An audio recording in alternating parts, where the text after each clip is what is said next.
estudios teológicos en España.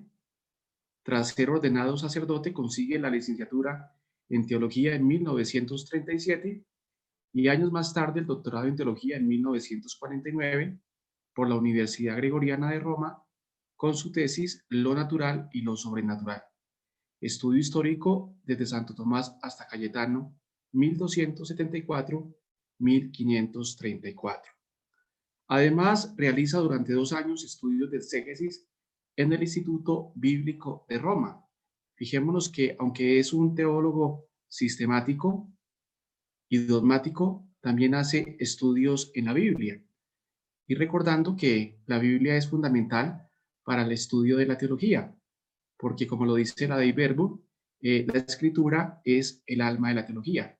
Y aquí vemos cómo este autor va a profundizar en el estudio exegético para poder comprender bien tanto el Antiguo como el Nuevo Testamento y poder servirse de ello para elaborar una teología sistemática. Desde 1952 es profesor de teología sistemática en la Gregoriana de Roma, ha sido prefecto general de estudios de esta universidad durante los años 1964-1969. ¿Cuáles son sus obras? Lo natural y lo sobrenatural según el cardenal de Pío Cayetano, contenido, fuentes y originalidad, Roma 1950.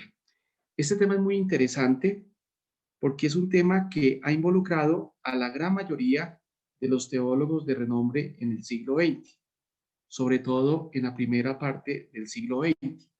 Allí vamos a encontrar teólogos de renombre, franceses, alemanes y también españoles, pero los más importantes son Henry de Libat, Rander, Baltasar y un teólogo alemán llamado Michael Smaus. Es decir, que es un tema interesante y en esa época fue un tema interesante, un tema que se estudia en el Tratado de Antropología Teológica y que tiene que ver con todo lo relacionado con la gracia. Viene otra obra, Lo natural y lo sobrenatural, estudio histórico desde Santo Tomás hasta Cayetano, que este autor va a realizar, es decir, va a estudiar la historia de esta problemática desde Santo Tomás de Aquino hasta Cayetano. Es decir, que no solamente ha tenido en cuenta a Santo Tomás de Aquino y a Cayetano, sino también ha tenido en cuenta a otros teólogos que en esa época discutieron sobre estos temas y que ya en el siglo XX estos temas vuelven a la palestra del estudio de la teología. Como lo dije anteriormente, los teólogos del siglo XX van a examinar esta cuestión y hay un teólogo muy interesante que ya nombré, que es Henry de Libat, que va a profundizar en la teología del natural y lo sobrenatural. Hay otra obra hacia una teología del progreso humano, Barcelona 1969, Esperanza cristiana y liberación del hombre, Barcelona 1972, Cristología y antropología, Madrid 1973. Este autor va a profundizar en las cuestiones cristológicas y en las cuestiones de antropología. Es decir, que va a estudiar todo el fenómeno cristológico y todo el fenómeno antropológico, pero cuando estudia el fenómeno antropológico, lo estudia desde una perspectiva teológica. También va a estudiar una obra llamada Cristianismo y Justicia, que sale en Madrid en 1973. Sociedad Industrial y Cristianismo, Bogotá 1973, Cristianismo Hoy, Existencia Cristiana 1974. Y otra obra, Magisterio 1975, Renovación de la Vida Religiosa, Bilbao 1976. Hay una cuestión interesante en estos autores, que estos autores, todos esos autores, especialmente los que vienen de comunidades religiosas, también van a estudiar el fenómeno de la vida religiosa. Recordemos que este trabajo sale para 1976 y ya el Vaticano II había hablado de la vida religiosa, de la vida consagrada, en el documento Perfecta Caritatis. Es decir, que a partir del Vaticano II se impone la renovación que no solamente toca los aspectos teológicos, sino que también de la vida consagrada, de la vida religiosa. Y por eso muchos autores, y entre esos Alfaro, va a estudiar la vida religiosa desde una perspectiva de ayornamiento. Otra obra, María la Bienaventurada, porque ha creído, la revelación cristiana, fe y teología, de la cuestión del hombre a la cuestión de Dios, creo que es uno de los libros más conocidos, donde él muestra cómo es necesario conocer bien al hombre para acceder al misterio de Dios. ¿Cuál es el pensamiento teológico? Que es el que nos reúne en esta tarde. Alfaro ha sido uno de los teólogos más destacados en el denominado ayornamiento del posvaticano.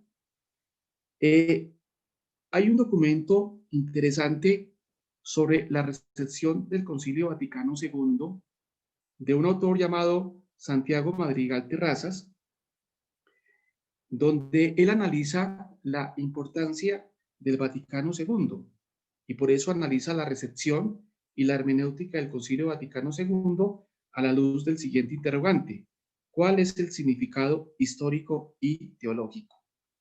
Y también quiere buscar la interpretación del concilio y sobre todo el autor propone dos claves hermenéuticas: el ayornamiento pastoral y la apertura misionera de la Iglesia al mundo. Estos rasgos diseñan la peculiaridad del Vaticano II en la historia de los concilios. ¿Qué significa esto? Que nosotros debemos conocer qué quiso decir el Concilio Vaticano II y tenemos que encontrar las claves para comprender el contenido y la intención del Concilio Vaticano II. Y con este autor, y también obviamente con Alfaro, nos damos cuenta de que una de las claves para comprender el Vaticano II es el concepto de ayornamiento, que en el fondo significa una renovación. Y la renovación implica ir a la fuente, es decir, ir a la escritura y a la tradición. Entonces, fijémonos cómo este concepto es de vital importancia para entender y comprender la lógica del Vaticano II. Además, este autor que acabo de nombrar, Santiago Madrigal Terrazas, va a escribir un libro, La historia del Vaticano II, y nos va a mostrar la historia de los documentos, la historia de los personajes, Octaviani, Bea y otros más, que son importantes a la hora de elaborar el documento del Vaticano II y sobre todo muestra las claves para comprender el Vaticano II. En esa medida, Alfaro sabe que para comprender la doctrina del Vaticano II, pues debe comprender el concepto de ayornamiento. Toda su obra viene marcada por una preocupación básica: el misterio de la autocomunicación de Dios al hombre y la respuesta acogida de éste en la obediencia de la fe. ¿Qué es la autocomunicación? Es lo que llamamos la revelación. Recordemos entonces que la revelación no es una mera comunicación de un mensaje, sino un encuentro en el que Dios habla con un amigo e invita a entrar en la intimidad. Por eso la autocomunicación de Dios no implica solamente la apertura y manifestación de algunos atributos de Dios, como la voluntad o sabiduría, sino también del designio salvador de Dios. En esa medida, el hombre está llamado a la intimidad misma de Dios, donde se verá transformado no solo en su inteligencia, sino en su ser total, haciéndose hijo de Dios. Entonces, fijémonos que el concepto de revelación es muy importante para comprender la teología, porque el concepto de revelación como el concepto de fe son transversales a todos los tratados de la teología sistemática. Y la Dei Verbum, que es un documento muy importante, es una constitución del Vaticano II. En el numeral 2 nos va a describir qué significa la revelación y qué implicaciones tiene la revelación. Entonces hay que conocer muy bien ese concepto, hay que elaborarlo muy bien para poder comprender el desarrollo de la teología posterior. Hay un libro de Luis Alonso Cheque que va a estudiar todo el contenido de la Dei Verbum. Recordemos que Luis Alonso Chequer es un gran biblista que ya murió, jesuita, que va a hacer un estudio sobre el concepto de la revelación y para ello va a estudiar todo el documento de la Constitución de la Dei Verbum. Valdría la pena estudiar este documento que sigue estando vigente, porque allí vamos a conocer, en primer lugar, el concepto de revelación y las implicaciones de la revelación para la vida creyente, para la vida cristiana y sobre todo para la elaboración de una teología cristiana católica. Siendo profesor de la Gregoriana en los años conciliares, afrontó con radicalidad el tema de la gracia como base para la entera renovación teológica. Es decir, que es un autor que estudia muy bien el concepto de la gracia y obviamente estudia muy bien los temas de la antropología teológica. Junto a Rahner y Delibaud, sus contribuciones fueron decisivas para los planteamientos que se encierran en los documentos como la Gaudium Spes y otros posteriores. Es interesante conocer este documento de la Gaudium Spes porque es un documento que fue promulgado el 7 de diciembre de 1965. Recordemos que la Constitución, como se lee en su nota preliminar, recibe el nombre de pastoral porque sobre la base de unos principios doctrinales intenta exponer la actitud de la Iglesia en relación con el mundo y con los hombres contemporáneos.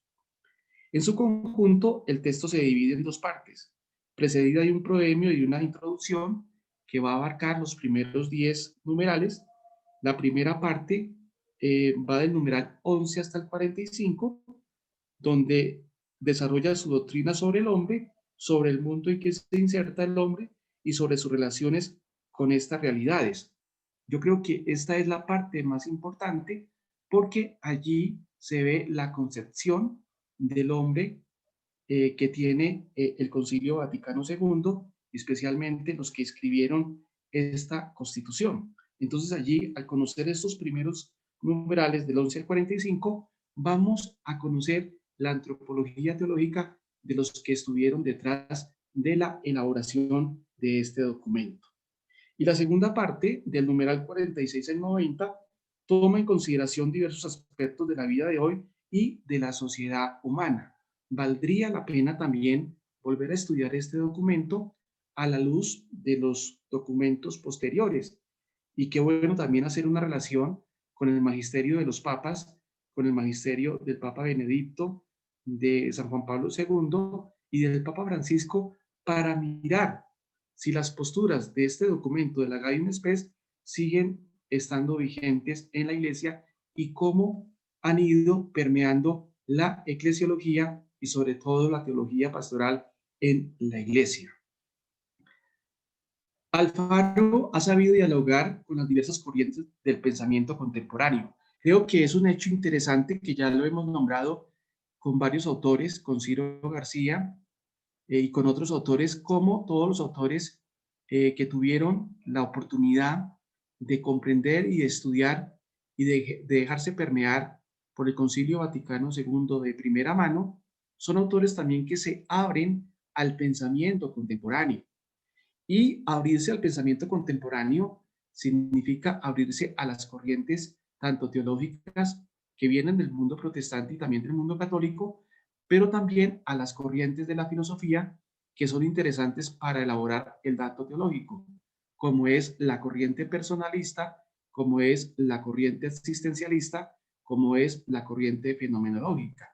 Entonces, estos autores son interesantes en la medida que entran en diálogo con el pensamiento filosófico y con todas las corrientes del pensamiento filosófico para poder elaborar una teología que tenga en cuenta también el diálogo con estas corrientes. Por lo tanto, no ha rehuido ninguno de los problemas de fondo que a la teología le han planteado temas como la filosofía trascendental, el marxismo, la praxis liberadora o el progreso. Es decir, que este autor, en primera instancia, entra a dialogar con la filosofía trascendental. Recordemos que cuando hablamos de la filosofía trascendental, son las condiciones con las cuales se puede conocer una realidad, unas condiciones que están en el sujeto. Y allí entonces, cuando hablamos de filosofía trascendental, tenemos que remontarnos a la modernidad y por ende tenemos que conocer la filosofía de Kant y de los hegelianos y toda la filosofía que viene del idealismo alemán.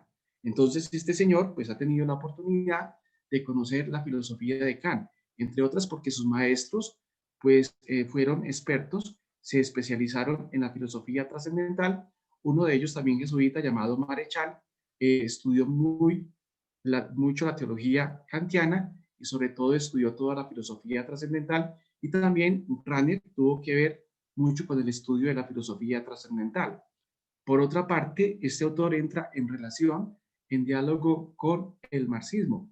Recordemos que el marxismo es un movimiento filosófico que tuvo mucha fuerza en la primera parte del siglo XX y digámoslo así también en las décadas del 60, de la década del 70 hasta el 80, el marxismo tuvo mucha vigencia.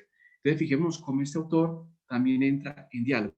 Y por otra parte, la praxis liberadora, que es toda la teología de la liberación, y la teología del progreso.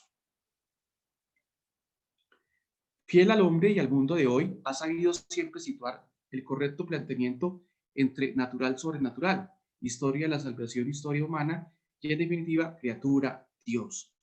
Se ha calificado como teólogo de la hermenéutica existencial. En ese sentido, no ha permanecido ajeno al denominado giro antropológico en teología, si bien sitúa en primer línea de su pensamiento el carácter cristocéntrico de la revelación. Fijemos también cómo todos esos autores han estado influenciados por el giro antropológico, es decir, por la cuestión del hombre. Y ya decíamos en uno de los programas anteriores que para hablar de Dios en este siglo y en el siglo pasado, pues es necesario conocer primero al hombre, porque ya en la modernidad, como también sabemos, se colocó entre comillas el concepto de Dios, el concepto de revelación, el concepto de fe. Entonces, para no caer en equívocos, pues es necesario primero conocer al hombre para iluminar en cierta manera la teología. Y muchos teólogos, entonces, antes de hablar de Dios, han empezado por el tratado de la antropología teológica. Recordemos que antes, pues, se empezaba a elaborar la teología desde el tratado de Dios uno y trino. Pero a partir del Concilio Vaticano II, las cosas van a cambiar, ya no se va a empezar a hablar del tratado Dios uno y trino, sino primero se va a estudiar la cuestión del hombre, la cuestión cristológica, para poder también comprender después la cuestión trinitaria.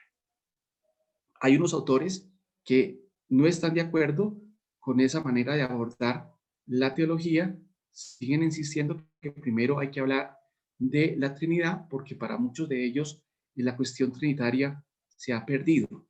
Y entonces nos hemos quedado en una mera antropología, pero una antropología vacía. Su teología se ha podido calificar como cristoteológica y escatológica.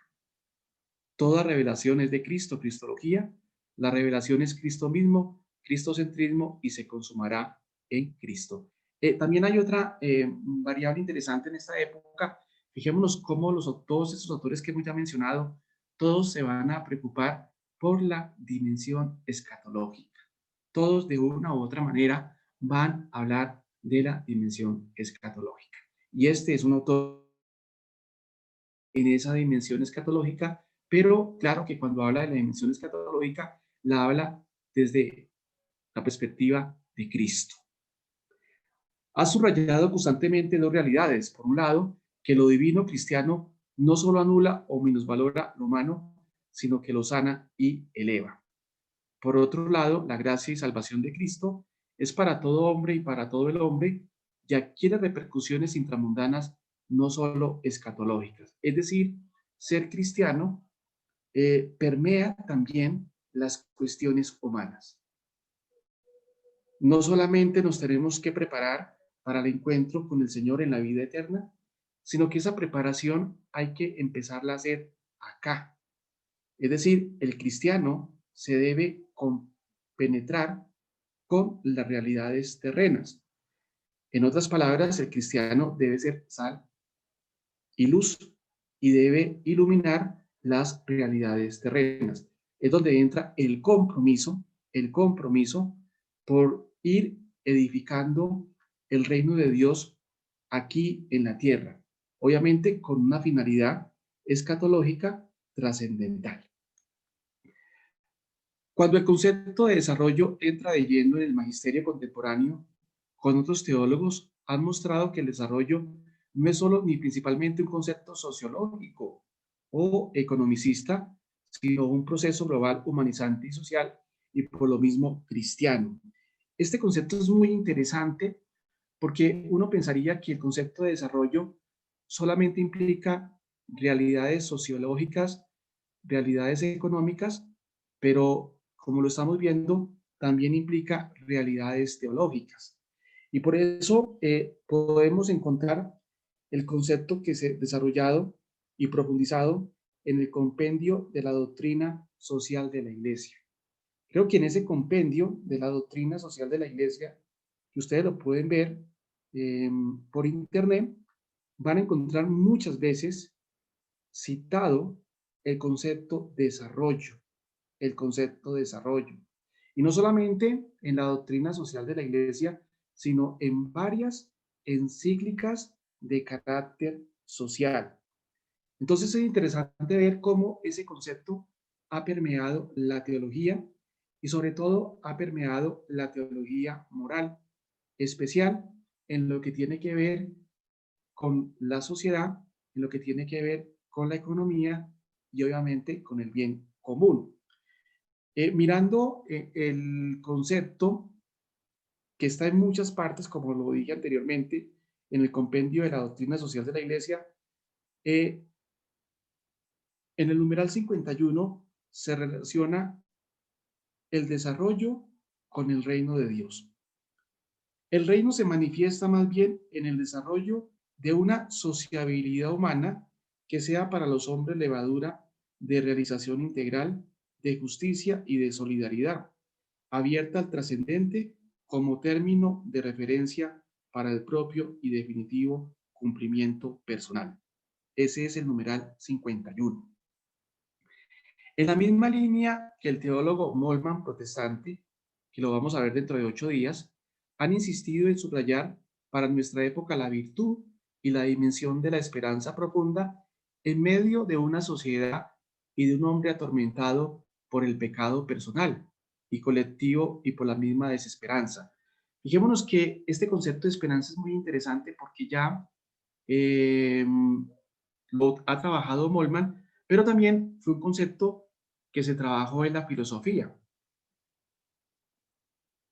y que ha sido un concepto muy tenido en cuenta en el siglo XX, la condición de la esperanza, tanto en la dimensión teológica como en la dimensión filosófica. Hay un autor, Bloch, del cual va a hablar Moltmann también, que va a hablar del principio esperanza. Estos autores entonces tienen como referencia a ese autor y obviamente tienen como referencia a Moltmann y obviamente van a profundizar la esperanza para iluminar la realidad teológica del siglo XX. Entonces es un tema interesante profundizar en ese concepto que como lo vamos a ver dentro de 8 días con Moltmann, Moltmann es uno de los que profundiza muy bien el concepto de esperanza, que lo vamos a ver dentro de 8 días. En resumen, los rasgos de la teología de la fe elaborada por Juan Alfaro se puede sintetizar de la siguiente manera. Claro, si Alfaro hablaba de la autocomunicación, que en el fondo es la revelación, pues también tiene que hablar de la fe. Entonces, porque hablar de la revelación implica hablar de la fe. Miremos qué decía este autor sobre la fe. Primero, implicación existencial global del acto de fe en cuanto responde a la cuestión del sentido de la existencia humana. Es decir, el acto de fe debe transformar a la persona y transforma a la persona desde dentro. La fe como acogida o respuesta a la autorrevelación de Dios en Cristo. Es decir, una persona que tiene la fe, que vive de la fe, pues acoge el mensaje de Cristo. Y obviamente al acoger el mensaje de Cristo, acoge el mensaje de Dios. Superación del acto intelectualista de fe en favor del carácter histórico y personalista, tanto individual como social. Porque si vemos la Dei Verbum, cuando la Dei Verbum toca estos temas, lo toca desde una perspectiva bíblica, histórica y personalista. Ya no es meramente una razón que me va a salvar, sino sobre todo es una actitud que me va a transformar, que me va a cambiar, porque la revelación implica un encuentro, pero un encuentro que se da en la fe, porque en la fe acepto dialogar con Dios. Si bien es cierto, Dios toma la iniciativa, Dios sale al paso del hombre y de la mujer, pues nosotros debemos responder con un acto de fe que implica todo mi existir. La fe salva por la caridad y es pilar de la esperanza. Entonces, fijémonos cómo este autor también va a relacionar las tres virtudes teologales, la fe, la esperanza y la caridad, que es un tema muy importante, fundamental para el desarrollo teológico. Y ya podemos ver autores grandes como Santo Tomás de Aquino, como el mismo San Buenaventura, como el mismo San Agustín, que van a desarrollar la dimensión de la fe, la dimensión de la caridad y la dimensión de la esperanza. Llegamos a uno de los más grandes. Yo diría que es el autor más grande o uno de los más grandes del siglo XX y del siglo XXI. Creo que cuando este autor muera, va a ser proclamado en poco tiempo doctor de la Iglesia, porque su magisterio, porque su enseñanza es muy profunda, es muy sólida. Es de los autores más brillantes que todavía están vivos. Joseph Ratzinger, Baviera, 16 de abril de 1927.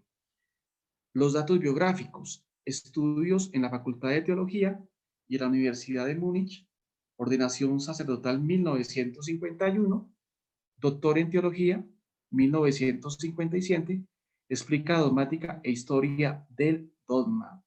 Es un conocedor profundo de toda la teología dogmática y es un conocedor profundo de la historia del dogma. Participa en el Vaticano II como asesor del cardenal Prim. En 1977 es nombrado arzobispo de Baviera y cardenal por Pablo VI. Desde 1992 es prefecto de la Sagrada Congregación para la Fe, nombrado Papa de la Iglesia Católica el 19 de abril del 2005 y renuncia el 28 de febrero del 2013. Como les dije al principio, este autor tiene muchas obras y se está recopilando todo su pensamiento en obras completas de biblioteca de autores cristianos. Allí, en estos tomos, elaborados por Biblioteca de Autores Cristianos, están todas sus obras y todos sus escritos, que valdría la pena que lo conociéramos. Pero vamos a mencionar algunas obras, porque obviamente aquí faltaron las obras de este autor, que como lo dije al principio es muy importante. Lo primero es, una de las primeras obras es La Fraternidad Cristiana, Madrid 1962, El Dios de la Fe y el Dios de los Filósofos. Fijémonos cómo el Papa eh, entra en ese diálogo entre el Dios de la fe y el Dios de los filósofos, el episcopado y el primado, Ser Cristiano, 1967, Introducción al Cristianismo, que es una de sus grandes obras, Democracia en la Iglesia, 1971, Teología e Historia, Notas en el dinamismo histórico de la fe. Creo que este aspecto de la teología, de la historia, es muy importante porque recordemos que él va a estudiar toda la obra de San Buenaventura y allí va a desarrollar todos estos conceptos que estamos escuchando, el concepto de teología y el concepto de historia. La unidad de las naciones, 1972, el nuevo pueblo de Dios esquemas para una eclesiología. También es muy interesante esta obra porque allí vemos el pensamiento del Papa, del teólogo Ratzinger, en cuestiones de eclesiología. Palabra de la Iglesia, 1976, El Dios de Jesucristo, Meditaciones sobre Dios uno y Trino, Salamanca, 1979, El Rostro de Dios, Meditaciones sobre el año litúrgico, Informe sobre la fe, con Messori, Teoría de los Principios Teológicos, Materiales de una Teología Fundamental, Iglesia, Comunismo y Política, Nuevos Ensayos de Cristología, El Camino Pascual, Cooperadores de la Verdad, Reflexiones para cada día del año, La Iglesia, una comunidad siempre en camino, Introducción al Catecismo de la Iglesia, 1994, Ser cristiano en la era neopagana, 1995, Mi vida, recuerdos, desde el año 1927 a 1977, La fe como camino, 1997, La sal de la tierra, cristiano e iglesia católica ante el nuevo milenio, María, iglesia naciente, con Fox Baltasar, Madrid, 1999, Un canto nuevo del Señor, la fe de Jesucristo y la liturgia hoy, La fiesta de la fe, ensayo de teología litúrgica, En el principio Dios creó consecuencias de la fe en la creación, El espíritu de la liturgia, una introducción. Mandamos para este programa, que ustedes lo van a recibir, esta obra de Ratzinger, El espíritu de la liturgia. Es muy importante. Grandes conocedores de la liturgia, tienen muchos escritos sobre la liturgia, la conoce muy bien. Cuando uno lee a un autor, que ahorita lo vamos a mencionar, que es un experto sobre Ratzinger, Pablo Blanco Sarto, va a decir claramente que el Papa Benedicto pues conoce muy bien el espíritu de la liturgia. Y como les dije, enviamos este PDF para que la persona que quiera conocer el pensamiento del Papa sobre las cuestiones litúrgicas, pues qué bueno que la lea. La Eucaristía, centro de la vida, Jesús de Nazaret, que es una de sus últimas obras. Y por último, las obras completas, Madriva, que son varios tomos gruesos, donde está el pensamiento de Joseph Ratzinger. Están saliendo por tomos, todavía no han salido todos, pero son varios tomos, son más de 15 tomos, donde está todo el pensamiento de Benedicto XVI. Y por último, una obra que salió en el 2020, Una historia de la Iglesia, grandes figuras del cristianismo, que es un compendio de Blanco Sarto y de Torres Moreno sobre las charlas que el Papa daba sobre las grandes figuras del cristianismo. Son dos tomos, volumen 1, volumen 2, está recién editado, es de Madrid Ediciones Cristiandad. Vamos a lo más importante de este autor, el pensamiento teológico, que como lo dije anteriormente, es muy profundo. Valdría la pena un estudio sopesado, tranquilo y sereno sobre este autor, porque este autor da muchas luces para conocer la teología, tanto católica como también conocer la teología protestante, porque es un conocedor de toda la teología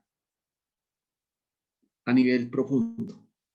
Para el cardenal Ratzinger, la teología debe asumir una función catequética. Por ello es necesario fundamentar racionalmente la fe para que ésta no caiga en fideísmos. Recordemos que hay una problemática que ya venía con San Juan Pablo II, de ahí que San Juan Pablo II, y obviamente que Ratzinger era su prefecto, sacaron una encíclica, la Fides Ratio, porque había una problemática que todavía está presente en el mundo de la teología. Por un lado, la fe, por otro lado, la razón, es decir, mucha gente apela al fideísmo, otra gente ilustrada apela al racionalismo, y recordemos que debe haber una unidad entre la fe y la razón. Recordemos entonces que la finalidad de la encíclica Fides Ratio, en primer lugar, es alentar desde la fe una nueva confianza en la razón filosófica, que permita una armonía renovada y de fondo entre fe y razón. Esta cuestión que fue muy sentida por San Juan Pablo II, pues también es muy sentida por Ratzinger, por el Papa Benedicto XVI, porque a él le preocupa mucho que esa relación se vea truncada. Por un lado la fe y por otro lado la razón. Trata de demostrar que la fe tiene un carácter racional existencial. Es decir, como lo dijimos con Alfaro, la fe debe tocar todas las dimensiones del hombre y de la mujer. Creer es tomar postura ante los grandes interrogantes existenciales y sobre nuestro destino. En línea de la tradición alemana, subraya que la especulación teológica se alimenta de las fuentes bíblicas y patrísticas, pero sin olvidar la historia del pensamiento y la cultura.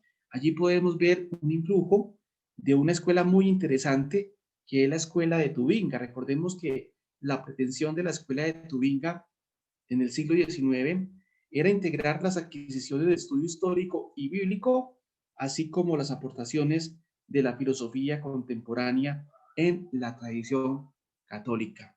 Y podemos ver en Ratzinger, en Benedicto XVI, cómo él también integra la dimensión histórica, integra la dimensión bíblica y sobre todo entra en diálogo con la filosofía contemporánea.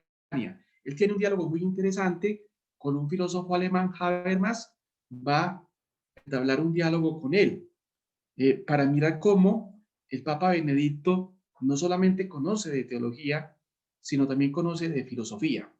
Yo diría que domina la filosofía moderna, porque obviamente conoce el pensamiento de Kant, el pensamiento de Hegel, el pensamiento alemán.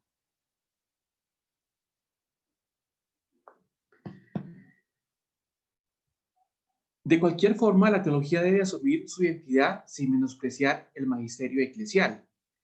Entre el carisma del magisterio y el teólogo hay una diferencia complementaria, nunca una separación. Destacan sus tratados sobre antropología y eclesiología.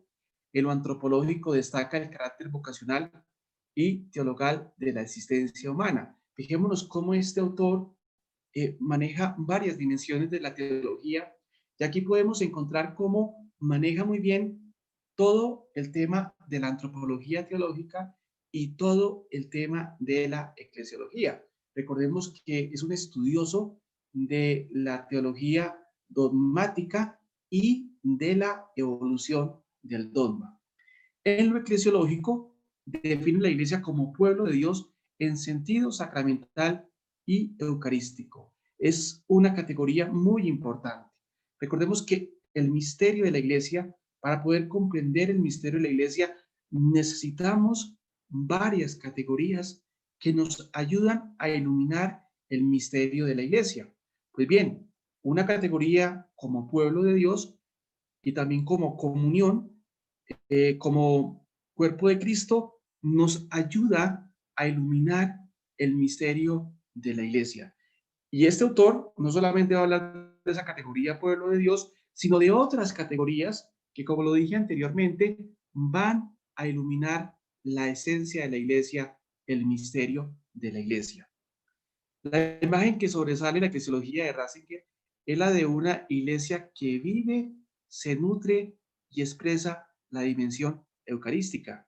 Hace 8 días decíamos que Arintero veía a la iglesia como un organismo vivo, y hoy volvemos a ver esa idea ya no en Arintero, sino en Benedicto XVI, cómo la iglesia vive y se nutre, pero se nutre del misterio de la Eucaristía, porque la Eucaristía hace a la iglesia.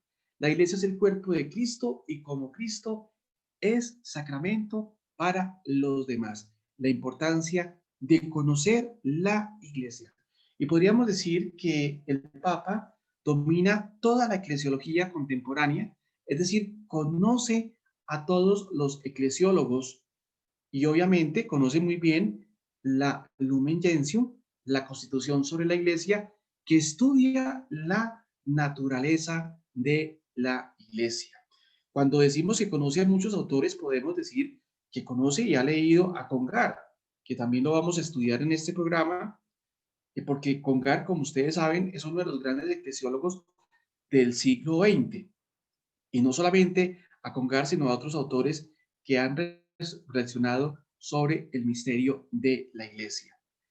La eclesiología de comunión del cardenal le lleva a acentuar el misterio de la Iglesia universal y el papel del primado de Roma. Fijémonos cómo va a elaborar el otro concepto, el concepto de comunión. Ya habíamos dicho que había elaborado, es decir, que había profundizado, que había estudiado el concepto de pueblo de Dios. Obviamente que no es el único, casi todos los grandes eclesiólogos pues han estudiado estas categorías para comprender el misterio de la Iglesia.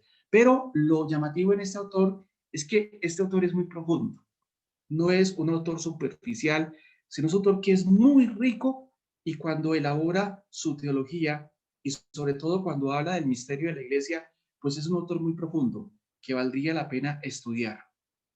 El cardenal, en el debate sobre las vías de salvación fuera de la Iglesia, subraya que éstas derivan solamente de Cristo, cuestionando que las religiones sean vías ordinarias de salvación, como parecen señalar otros autores como Rahner o Panica. Estos dos autores también los vamos a ver aquí en este espacio, son muy interesantes, pero ya vemos cómo el cardenal Ratzinger entra en una discusión, obviamente, con la teología de Rahner y con la teología de Panica, y muchos autores que siguen la línea de Rahner y de Panica en las cuestiones de las otras religiones. En los últimos años ha escrito sobre temas éticos y morales, particularmente lo que hace referencia a los valores de la vida de la persona y de la conciencia que busca la verdad. Ha denunciado con fuerza la decadencia moral de nuestra sociedad contemporánea. Al igual que otros grandes teólogos católicos actuales, ha denunciado los excesos de la aplicación del Vaticano II. Igualmente ha tenido intervenciones muy diversas para equilibrar ciertas teologías de la liberación en las que se confundían salvación cristiana con liberación o horizontalista y sociopolítica. Y allí podemos encontrar entonces la discusión del cardenal Ratzinger con el teólogo latinoamericano Leonardo Bo. Hay una discusión, de ahí de esa discusión pues sale una instrucción, creo que es en el año 83-84, sobre la teología de la liberación. Esa instrucción es en el fondo cómo comprender, cómo entender la teología de la liberación y digámoslo así, cómo mirar los elementos que hacen esa teología de la liberación. Para este tema he seguido, como les dije al principio, un autor que se ha especializado en el pensamiento de Joseph Ratzinger, que es Pablo Blanco Sarto. Es interesante este autor porque yo diría que este autor en el ámbito hispanohablante es un teólogo español, es uno de los grandes conocedores de la teología de Joseph Ratzinger. Vamos también a mandar un documento de él que nos muestra las temáticas del cardenal, del Papa Benedicto XVI, cuáles son los temas más interesantes y cómo los aborda Benedicto XVI. Entonces, allí mandamos un PDF, un artículo del año 2010, la teología de Joseph Ratzinger, temas centrales, donde habla de las principales temáticas del Papa Benedicto. Vamos a ver entonces qué dice este autor, Pablo Blanco Sarto, sobre el Papa, sobre el teólogo Ratzinger. La belleza. Va a hablar en primer lugar de la importancia de la belleza.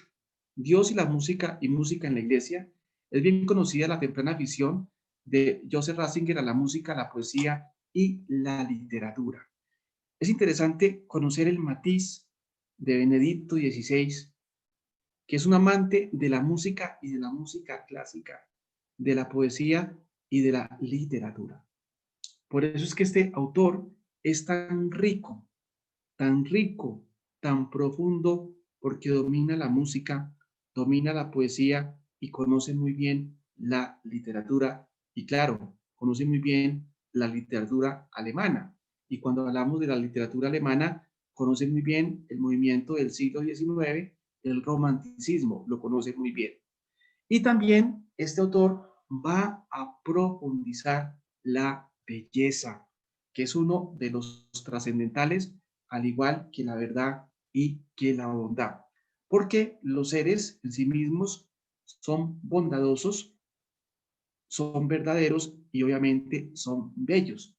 Y el Papa Benedicto va a profundizar en la belleza. Recordemos que no solamente él, sino hay otro autor grande, Juan Baltázar, que va a hablar de la belleza y cómo la belleza se impone para hablar de Dios, porque Dios es el ser bello por antonomasia. El arte y la belleza han formado parte de su vida desde su más tierna infancia. Junto con la razón, ha recordado cómo la belleza del cristiano constituye un convincente argumento en la actual sociedad posmoderna y esteticista. ¿Qué significa eso? Que el Papa Benedicto XVI nos dice claramente que una manera de proclamar, de mostrar, de hablar de Dios es a partir de la belleza, de la belleza. ¿Por qué? Porque la belleza es un elemento que es muy apetecido por la sociedad contemporánea. Al hombre y a la mujer contemporáneas les gusta mucho lo bello, lo estético. Entonces es interesante cómo el Papa invita a explorar el camino de ese trascendental, la belleza, para poder hablar de Dios. La verdad y la bondad aliadas con la belleza se hacen más patentes y atractivas, y la música viene a realzar las verdades contenidas en una letra inspirada por la fe. Allí se está refiriendo a la música litúrgica, al canto gregoriano, un canto que es bello en sí mismo. Y cómo a través del canto gregoriano se puede uno remontar a contemplar a Dios. Entonces, Benedicto quiere que conozcamos muy bien la liturgia y sobre todo las joyas que están en la liturgia. Una de ellas, el canto, que es muy importante, pero no cualquier canto, un canto y sobre todo el canto gregoriano. Es indudable que la liturgia constituyó para Ratzinger otra pasión de la infancia. Dice él, nos entusiasmaban todas las fiestas litúrgicas que entonces había, su música, los ornamentos y las imágenes. Es decir, el Papa desde pequeño, junto con su hermano, se enamoró de la liturgia y sobre todo de las fiestas litúrgicas. Y allí obviamente se enamoró de la música, de los ornamentos y de las mismas imágenes. Por eso es un conocedor de la liturgia. Y claro, al decir que es un conocedor de la liturgia, conoce muy bien el movimiento litúrgico. Es decir, conoce muy bien las figuras del movimiento litúrgico, como Odo Cássel, que ahorita vamos a hablar, conoce muy bien a Romano Guardini, conoce muy bien a Marsili y sobre todo conoce muy bien a todos los teólogos liturgistas benedictinos que van a estar en el campo y en el movimiento litúrgico, y también obviamente a todos los autores y a todos los teólogos que han hablado de la importancia de la liturgia.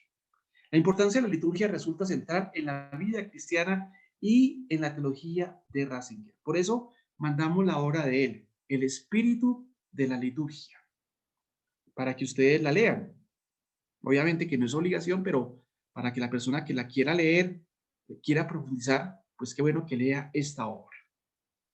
La liturgia ofrece, por tanto, la voz de la escritura y un claro testimonio del espíritu de los padres, y por eso puede ser considerada como un testigo fidedigno de la fe cristiana. Claro, si es enamorado de la liturgia y también de la escritura, es enamorado de los padres de la iglesia. Por eso mostramos hoy una de sus últimas obras que sale en el 2020, recopilada por Pablo Blanco Sarto y otro autor, las catequesis del Papa Benedicto XVI sobre los padres de la Iglesia, sobre los autores de la antigüedad cristiana. ¿Por qué? Porque para él son muy importantes. La revelación y la escritura es otro tema. Ratzinger escuchó con gran atención las clases de exégesis a la vez que las hacía objeto de reelaboraciones personales. Es decir, no solamente maneja la historia del dogma, sino también conoce muy bien la teología bíblica y todo el mundo exegético. Y obviamente para ello conoce tanto a los autores católicos, a los biblistas católicos, pero también conoce a los biblistas y a los teólogos del mundo protestante muy bien. El joven teólogo profundizará sobre todo el método hermenéutico, también con motivo de su tesis de habilitación sobre la comprensión de la revelación y la teología de la historia en San Buenaventura. Ya habíamos hablado que, al igual que la filosofía y la historia son mediaciones, la hermenéutica en el siglo XX también se va a convertir en una gran mediación para comprender la teología. Y nos estamos encontrando con un autor que conoce muy bien el método hermenéutico. Es decir, que si conoce muy bien el método hermenéutico, tuvo que conocer muy bien a Gadamer, que es, digámoslo así, uno de los grandes en el campo de la hermenéutica, y también a Isaac Mager, un autor del siglo XVIII, y a otros filósofos, especialmente protestantes, que van a profundizar y que van a desarrollar el método de la hermenéutica. Y como lo dice aquí, conoce muy bien la historia, el concepto de la teología de la historia en San Buenaventura, al igual que en San Agustín. Pablo Blanco Sarto va a decir claramente que el Papa Benedicto XVI, cuando estudió a San Agustín y cuando abordó a San Buenaventura, que fueron y que son los autores más importantes para él, sus autores predilectos, los escogió y especialmente escogió a San Agustín porque según él es un autor existencial, es un autor que habla desde el corazón. Y él dice que claramente no escogió a Santo Tomás de Aquino porque le parecía un autor muy abstracto, y que él se inclinó más bien por la teología agustiniana y también por la teología que se desprende de San Buenaventura. Claro que él reconoce la grandeza de Santo Tomás de Aquino, pero como les digo, pues es un autor que se va a especializar en San Agustín y en toda la obra de San Buenaventura. En Ratzinger la tradición es algo inseparable del momento actual. La tradición se convierte en algo subordinado al texto bíblico que ayuda y complemente su propia comprensión. Es decir, él sigue las pautas del Vaticano II en cuanto a la relación de escritura y tradición. Debe haber una relación entre escritura y tradición para poder comprender el mensaje de Dios. El actual Benedicto XVI ha dedicado el estudio de la Iglesia junto a la escatología gran parte de su reflexión teológica. También este autor ha hablado de la escatología.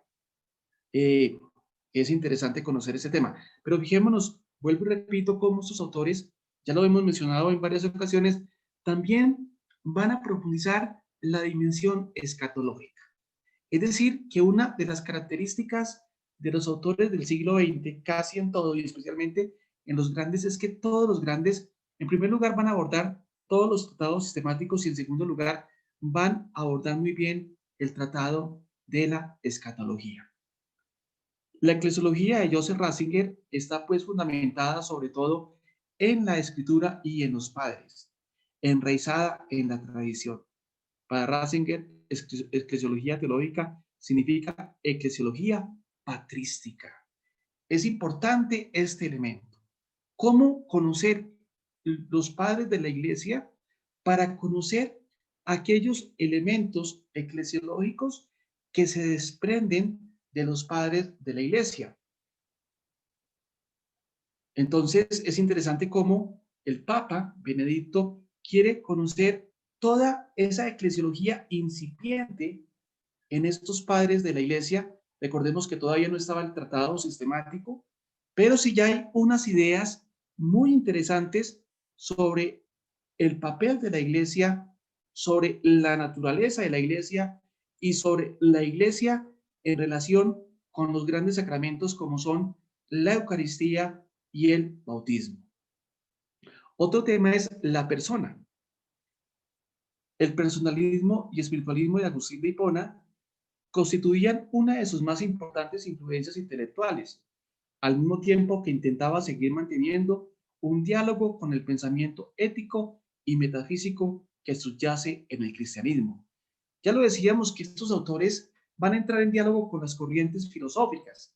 Pues bien, este autor, al igual que el Papa San Juan Pablo II, pues también va a entrar en diálogo con el personalismo. Porque como su nombre lo indica, el personalismo va a tratar la cuestión de la persona en todas sus dimensiones. La referencia a la persona constituirá una de las constantes de su pensamiento teológico. Ratzinger recurrirá también al concepto de persona para explicar y profundizar en la naturaleza del acto de fe. La fe será, por un lado, don y tarea, receptividad y actividad, dar y recibir. Un don de Dios que hemos recibido, nunca algo fabricado e inventado, algo que debe ser puesto en juego gracias a la propia libertad e iniciativa. Allí en el fondo, el Papa toca un tema clásico de la teología, el binomio gracia y libertad. Verdad, fe y razón han sido tres elementos nucleares y estructurales del pensamiento de Joseph Ratzinger. Ya decíamos que él se interesaba por la fe y por la razón, pero claro, cuando uno toca las cuestiones de fe y de razón, necesariamente debe tocar la verdad. Porque recordemos que el hombre, según el pensamiento de la Fides Ratio, está capacitado, el hombre y la mujer, para conocer la verdad. Pues bien, la cuestión de la verdad es una temática importante en su pensamiento. Fe y razón, misterio y racionalidad se encuentran unidos desde el mismo origen de la racionalidad humana. Si la verdad no existe, no solo me está permitido todo, sino que desaparece paradójicamente la misma conciencia y la misma persona.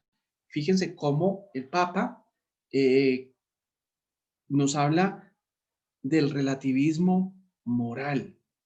Hemos caído en la tiranía del relativismo moral.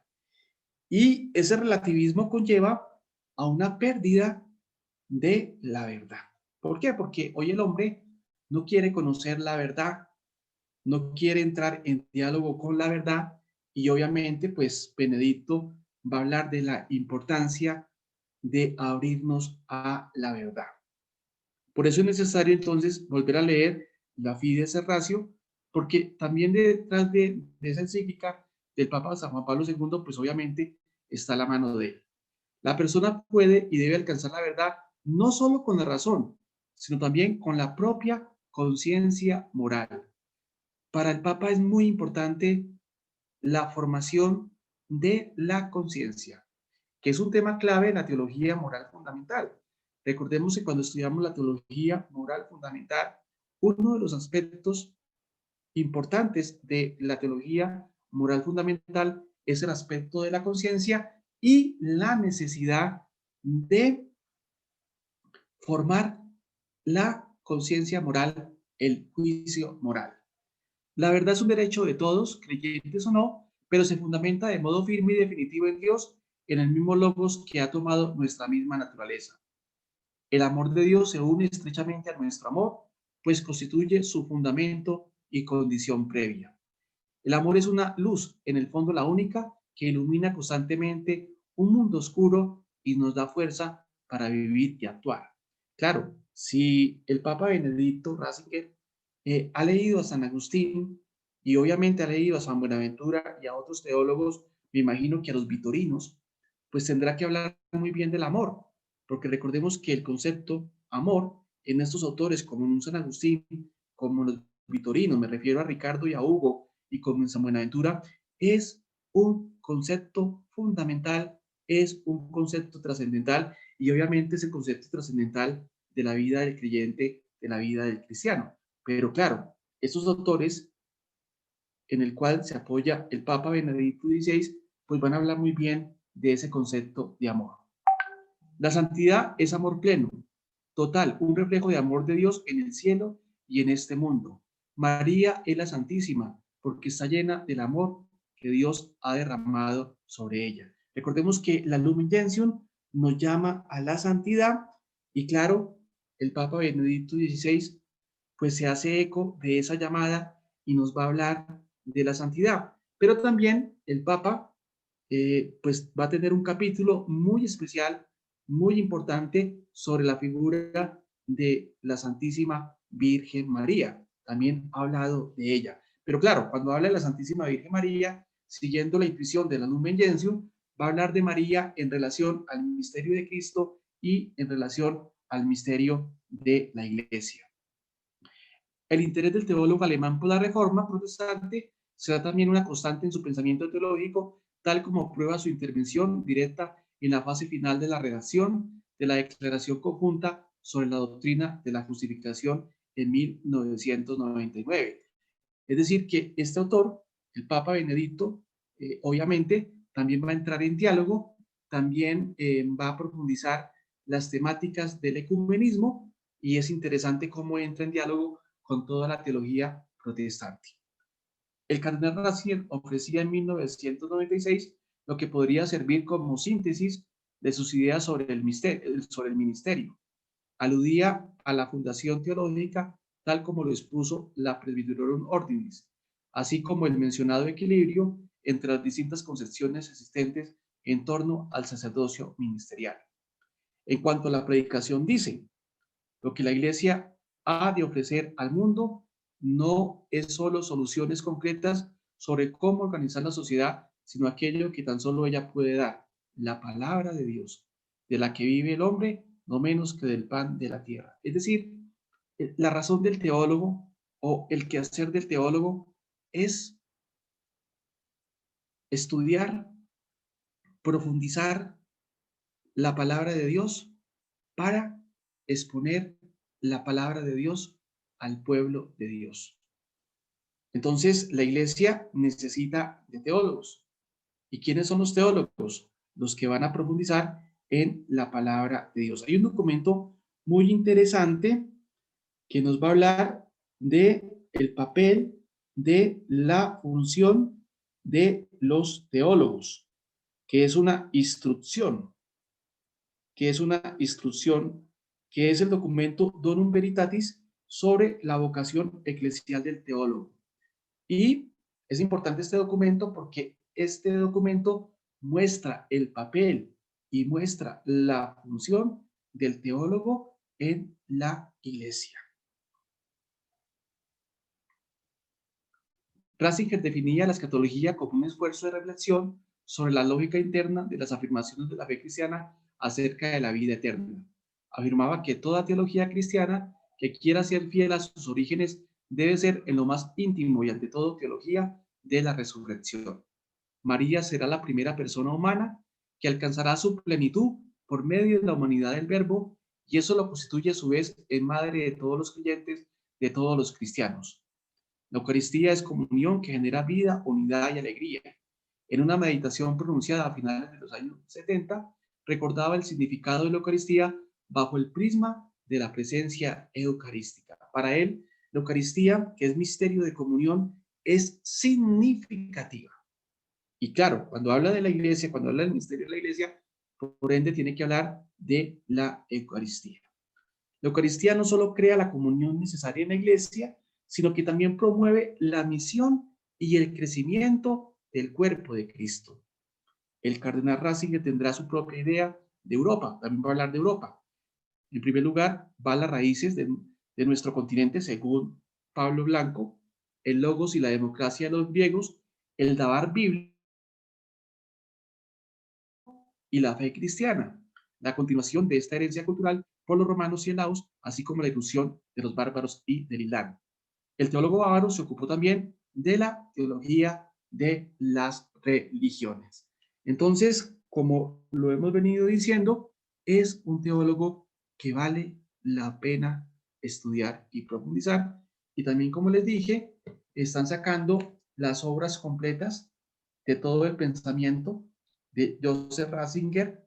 La editorial Biblioteca de Autores Cristianos ha sacado varios tomos donde está todo el pensamiento de este autor, que es muy interesante.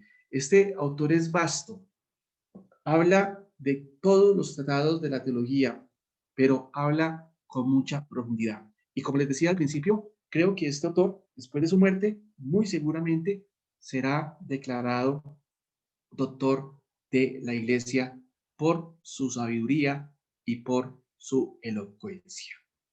Llegando ya al final, nos encontramos con otro autor también muy interesante, Odo Kassel, teólogo benedictino alemán, 1886-1948. Datos biográficos, estudios de humanidades y filosofía clásica en Bonn, 1905.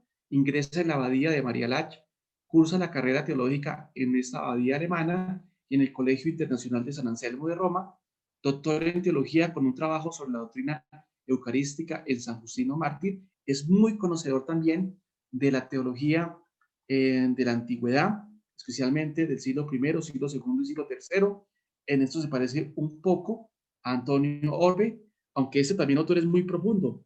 También está, yo diría que al nivel de Ratzinger, porque es uno de los grandes autores, especialmente en el movimiento litúrgico. De nuevo en Bonn, 1913-1918, estudia filología clásica y ciencias de la religión, doctorándose en 1919.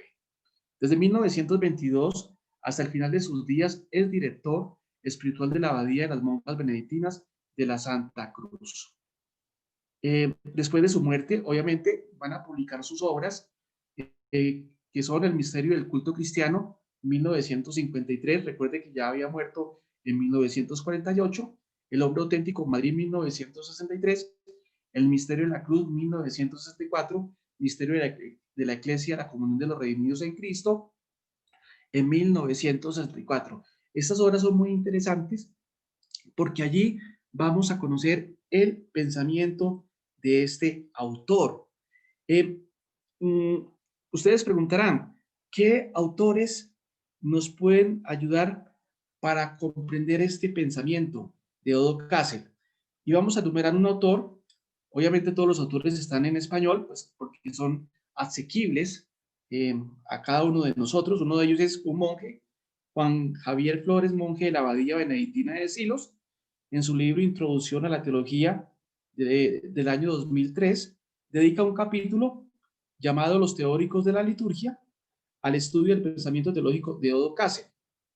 Es decir, que este autor, Juan Javier Flores, monje de la Abadía Benedictina, pues va a profundizar en el pensamiento de Odo Kassel y de otros más.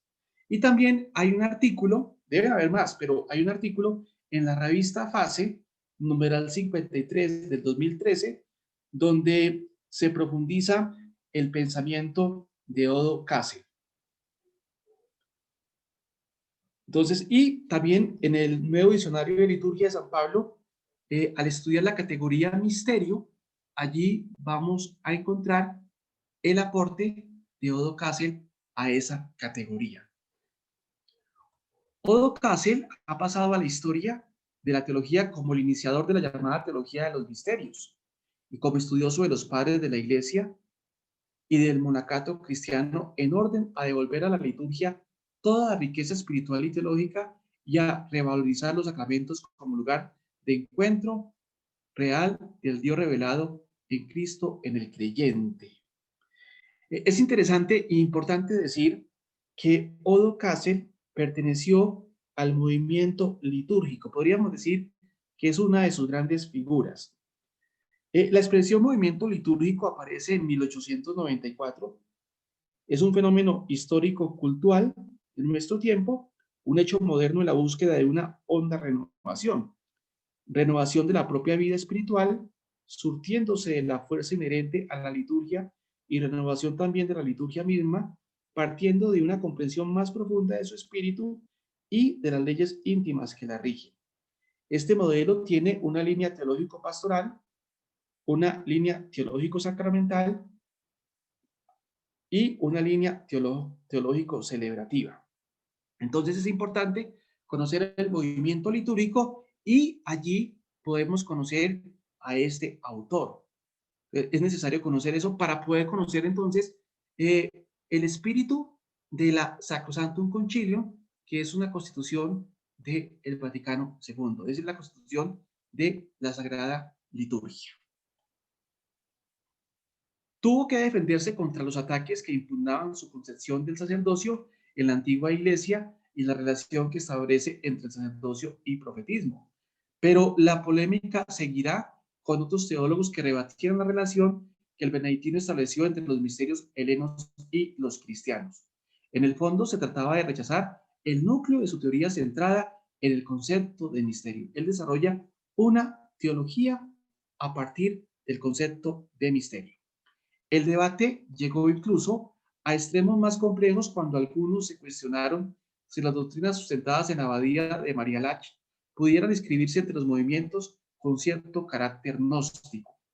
La publicación de la encíclica Mediator Dei de Pío XII en 1947 fue vista por algunos como una desautorización de la teoría de Cassel, e incluso un documento posterior de la Segunda Congregación del Santo Oficio 25 de noviembre de 1948, contenía algunas advertencias sobre la interpretación de la teoría del benedictino alemán. Es importante estudiar esta encíclica. Yo diría que una de las más importantes de Pío XII, él también tiene muchas encíclicas, muchos documentos, pero creo que es interesante conocer el pensamiento del Papa Pío XII en cuanto a la liturgia. La encíclica sugiere nuevas direcciones y la participación activa en el lugar de un papel meramente pasivo de los fieles a la liturgia, en la ceremonia litúrgica y en la vida de su parroquia. Subraya también la importancia del culto eucarístico. Entonces es interesante conocer esta encíclica para poder conocer el clima de la liturgia en esa época de Pío XII. Odo Kassel ofreció una síntesis de todas las verdades de fe desde la perspectiva del misterio, es decir, de la acción de Dios por la que ha obrado nuestra salvación eterna en Cristo, que se nos comunica en la Iglesia, particularmente en los sacramentos y en la celebración litúrgica. Entonces, fijémonos cómo desde la categoría, desde la perspectiva de misterio, va a estudiar la teología y sobre todo va a estudiar la acción sacramental. Para llevar a cabo la tarea se hizo necesaria la vuelta a las fuentes, Sagrada Escritura, padres de la Iglesia, monacato primitivo, lo que iba a significar la recuperación de la savia antigua, muy olvidada en la tradición eclesial de los últimos siglos. Fijémonos que en común los teólogos del siglo XX, especialmente los grandes teólogos, siempre para desarrollar su teología van a las fuentes, van a la escritura, van a los padres de la iglesia y obviamente en el caso de Odo Kassel va al estudio del monacato primitivo. ¿Qué significa eso? Tanto en los padres de la iglesia y en el monacato primitivo, que todos esos autores junto con el Papa Benedicto y obviamente Odo Kassel van a conocer muy bien la teología de la antigüedad. Estamos hablando del siglo II, siglo III, siglo IV, y también van a conocer muy bien la teología de la primera parte de la época medieval. Estamos hablando del siglo V, siglo VI, siglo VII, siglo VIII y siglo IX. Y obviamente pues toda la teología medieval.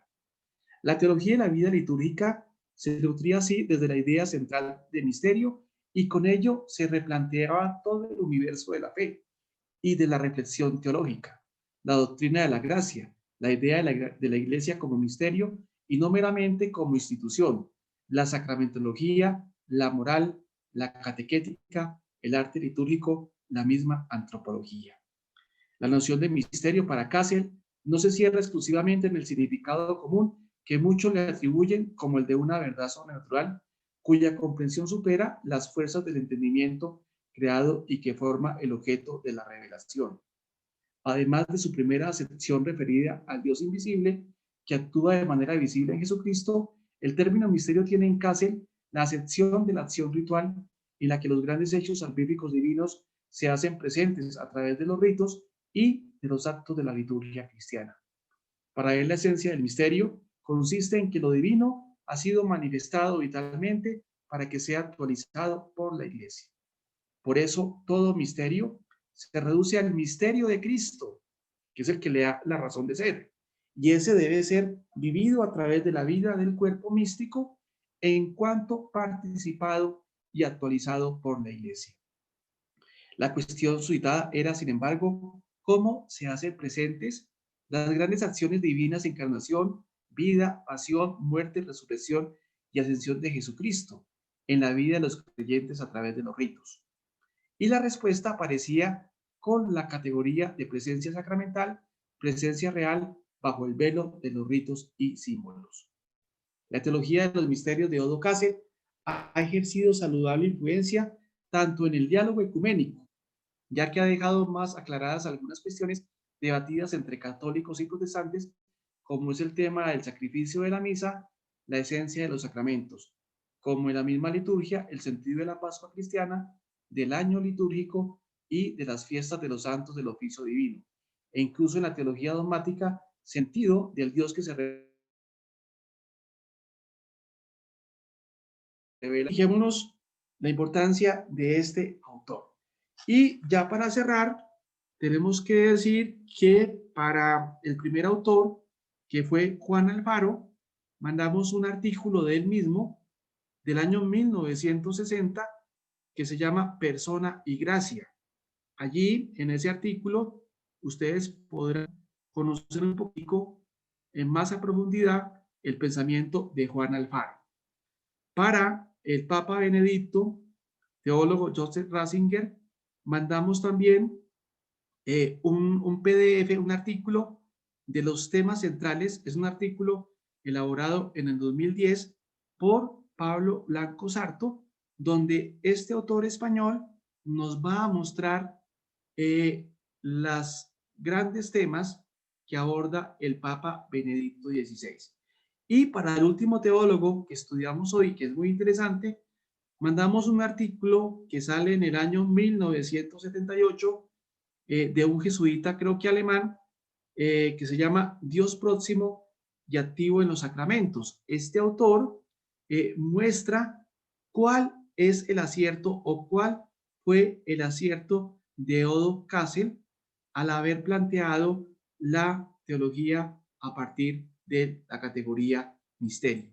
Y también mandamos un video, un audio video de todo el pensamiento del Papa Benedicto XVI, que dura más o menos 2 horas, para que ustedes lo vean. También mandamos otros documentos del Papa Benedicto y mandamos un video en italiano de Odo Cassel, para que ustedes lo vean y obviamente complementen el pensamiento en estos autores y las referencias a las cuales ya hice alusión para profundizar en el pensamiento de Odo Cassel, que es por un lado un documento de la revista Fase del 2013, el pensamiento de Odo Cassel, y por otro lado Juan Javier Flores, un monje de la abadía benedictina, que va a hablar de los teóricos de la liturgia, y al hablar de los teóricos de la liturgia, pues obviamente va a hablar de Odo Cassel.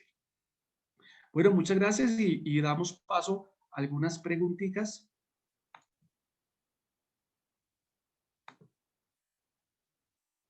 ¿Aló?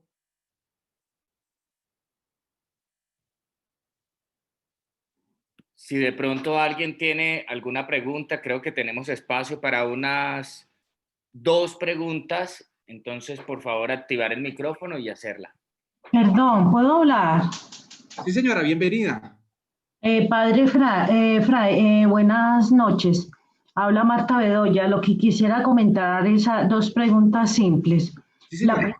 primera, ¿qué tan próximos estamos de un posible concilio para estos tiempos? Segundo, ¿el Papa Francisco se puede considerar como un teólogo de la practicidad, o sea, de lo pragmático o de lo cotidiano? Gracias.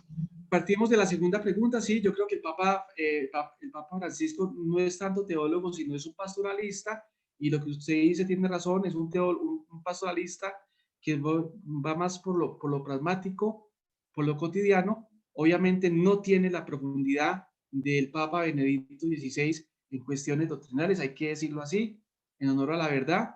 Claro que él está muy bien asesorado, pero entre los dos papas, pues obviamente Benedicto es un papa mucho más profundo a nivel doctrinal.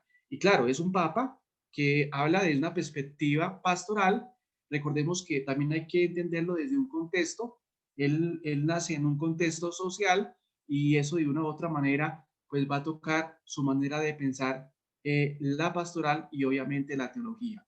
Y en segundo lugar, pues hay unos autores que dicen claramente que es necesario abrir un nuevo concilio para tocar algunos temas, pero hay otros autores que dicen que no es necesario, porque dice claramente que ya todo en cierta manera está dicho en el Vaticano II, y que lo que hace falta es profundizar la dinámica que se desprende de la teología del Vaticano II. En otras palabras, para estos autores dicen que no hemos conocido muy bien los documentos y no hemos desarrollado los principios fundamentales de la teología que se desprende del Vaticano II, especialmente en cuestiones de ministerio y obviamente en cuestiones de eclesiología.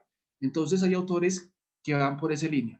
En esa medida podríamos decir que hay dos opiniones, una que dice claramente si es necesario un nuevo concilio para tocar algunos temas. Me imagino que si se hace un nuevo concilio, pues se va a hablar obviamente del sacerdocio de las mujeres, se va a hablar del sacerdocio de los hombres casados, se va a hablar de otras cuestiones importantes que están hoy en la palestra pública. Y por otra parte, pues los que dicen que con el Concilio Vaticano II, pues todavía está vigente. ¿Aló? Padre, en el chat hay una pregunta. Sí. ¿Cómo contrarrestar el relativismo moral en cada una de las parroquias y de todas las personas? Amanda Luzada. Bueno, en primer lugar, el relativismo se contrarresta teniendo una sólida filosofía. Y una sólida filosofía implica volver a Santo Tomás de Aquino. Creo que cuando dejamos al doctor Angélico de lado, fuimos presa del relativismo filosófico y del relativismo moral. ¿Qué significa eso? Que tenemos que volver a conocer a Santo Tomás. Y obviamente, al conocer a Santo Tomás, pues de una vez conoceremos muy bien a San Agustín. Es decir, que hay que volver a conocer a Santo Tomás. Pero por otro lado, también es necesario conocer los documentos de la Iglesia. Creo que uno de los grandes errores de los laicos contemporáneos es que la gran mayoría, yo diría que muchos, el 95%, no conoce y no ha leído los documentos del magisterio. El magisterio es muy rico. Habla de todos los temas, obviamente que tienen relación a la fe y que tienen relación a las costumbres. Entonces es importante conocer todos los documentos del magisterio de la iglesia. Por ejemplo, ahorita yo les hablé en el concepto de desarrollo del cual habla el primer teólogo Alfaro. Ese concepto de desarrollo es un concepto muy interesante, y para conocerlo sería muy bueno conocer y leer el compendio de la doctrina social de la iglesia, porque allí se va a desarrollar ese concepto en plenitud. Y obviamente, pues es necesario conocer el catecismo de la iglesia muy bien leído, porque como lo dije en la primera clase, el catecismo de la iglesia toca las dimensiones fundamentales del ser humano en la manera de pensar, en la manera de celebrar, en la manera de relacionarse y sobre todo en la manera de tener la experiencia con Dios. ¿Sí? Aló, Muchas gracias, padre. sí, Creo que no hay más preguntas por el momento, Fray Iván. Agradecerle por esta oportunidad, por este tiempo que dedica usted a la Escuela de Teología Santa Caterina de Siena, a todos los participantes también, porque creo que esto es una cuestión es un proyecto que estamos construyendo juntos, es un proyecto que estamos construyendo para formarnos como personas, como cristianos, y yo creería que esa invitación que nos hace Fray Iván a leer los documentos de la iglesia va también incluso para seminaristas, religiosas, religiosos, sacerdotes, porque a veces nos quedamos sin la palabra oficial, sin aquello que paso a paso la iglesia en su magisterio va promulgando. No sé, Fray Iván, si tiene algo más que decir. Muchísimas gracias, de verdad que sí. Los esperamos sí, el próximo sí, martes para sí. nuestro último encuentro con Fray Iván. Asimismo, se les irá avisando nuestro último encuentro, que va a ser la primera semana de diciembre. Con eso cerraríamos el año de la Escuela de Teología. Sí. La idea, Fray Hernán, es que en este espacio queremos dar a conocer a los teólogos del siglo XX, conocer su pensamiento, conocer sus obras, conocer sus ideas. Obviamente que estamos dando pildoritas de cada autor, porque ya se están dando cuenta de que cada autor habría que estudiarlo un semestre o un año. Y hay otros autores que toda la vida, entre ellos el Papa Benedicto XVI, es un teólogo que se gasta toda la vida para poderlo estudiar. Entonces la idea es que ustedes se entusiasmen, se animen a leer a estos autores, a conocerlos, porque son muy interesantes. Y también eso obedece al principio tomista. Recordemos que Santo Tomás entró en su época con diálogo con muchos autores, tanto filósofos como paganos, judíos, árabes, y conoció todo el pensamiento de la época y entró en diálogo con ellos. Lo que tratamos de hacer acá es entrar en diálogo con ellos para iluminar nuestra inteligencia y para conocer las problemáticas de la misma iglesia y obviamente de la misma historia. Entonces yo los invito para que ustedes se entusiasmen, se animen a seguir profundizando. Y por eso es que mandamos documentos de apoyo para que ustedes sigan estudiando y sigan profundizando. Y también aprovecho la oportunidad para decir de que la persona que quiera tener más conocimiento de un autor del cual se ha mencionado acá, pues me pueden avisar por medio de Fray Hernán para yo mandarles bibliografía, para mandarles PDFs, porque yo en eso pues más o menos conozco y tengo varios documentos que pueden servirles a todos ustedes. La idea es que animen a más personas a entrar, a conocer los teólogos del siglo XX. Los invitamos, el otro año vamos a seguir con ustedes. La idea es todo el año, el otro año, con la gracia de Dios, estar conociendo algunos teólogos que son muy interesantes. Ahora, como ustedes están viendo, estamos hablando de teólogos de diferente denominación, de diferentes perspectivas.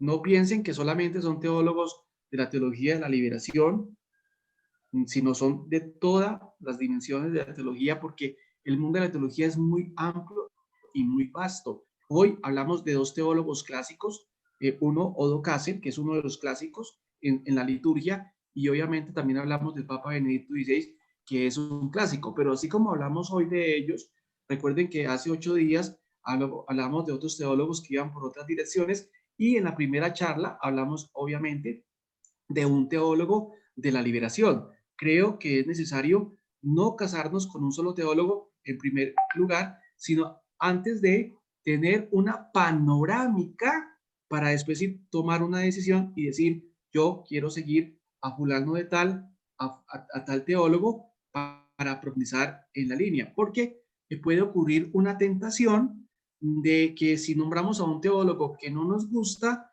entonces como no nos gusta, pues no seguimos el programa. Y no, la idea es que conozcamos a varios teólogos para que después podamos juzgar y podamos verdaderamente profundizar. Y yo creo que allí está el espíritu de Santo Tomás de Aquino. Él no miraba quién era la persona, sino qué decía la persona y cuál era su verdad. Y creo que esa es la razón de ser de este programa, conocer varios teólogos para enriquecer nuestro universo teologal.